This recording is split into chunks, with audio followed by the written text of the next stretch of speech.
સ્વાગત છે। ગુજરાતી વિષયમાં માર્ક્સ કેવી રીતે મેળવવા? આગામી દિવસોમાં બોર્ડની પરીક્ષા નજીક આવી રહી છે, જેમાં ગુજરાતી વિષયમાં વિદ્યાર્થીઓના માર્ક્સ ખૂબ જ ઓછા આવે છે। તે બાબતે આપણી શાળાની વિદ્યાર્થીની ધોરણ 8 શિક્ષક જીયા સરફરાઝ માહિતી આપશે। તો મારો પહેલો પ્રશ્ન આ છે કે બધા વિષય કરતાં ગુજરાતીના વિષયમાં બાળકોના માર્ક્સ કેમ ઓછા આવે છે? ખૂબ જ સારો સવાલ છે। અક્ષર સુંદર હોવા જોઈએ, જોડણીની ભૂલ ઓછી થવી જોઈએ, વ્યવસ્થિત પેરેગ્રાફ કાઢી ઉપરની લીટીને અડાડી વ્યવસ્થિત જવાબ લખવા।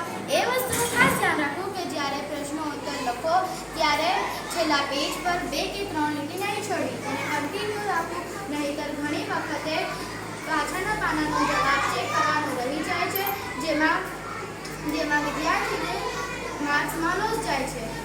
ખૂબ જ સરસ। તમારો બીજો પ્રશ્ન આ છે કે મુદ્દાસર સવાલ જવાબમાં કવિ અને લેખક વિશે લખવું કે ના લખવું? તમારે બોર્ડમાં A1 ગ્રેડમાં આવવું તેનો મુખ્ય વિષય ગુજરાતી છે, બસ બીજા બધા વિષયમાં સારી રીતે માર્ક્સ આવી જાય છે, પરંતુ ગુજરાતીમાં વધારે માર્ક્સ આવતા નથી। તેથી તમને ગદ્ય કે પદ્યમાં લેખક કે કવિ વિશે સંપૂર્ણ માહિતી હોય તો જ લખવું।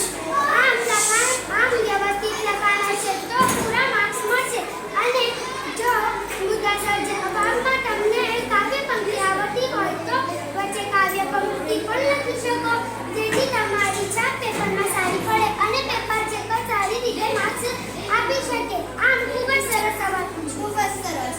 તમારો ત્રીજો પ્રશ્ન આ છે કે વિભાગ B માં માર્ક્સ લાવવા હોય તો શું કરવું? વિભાગ B માં અર્થ વિસ્તાર અને વિચાર વિસ્તાર આવે છે।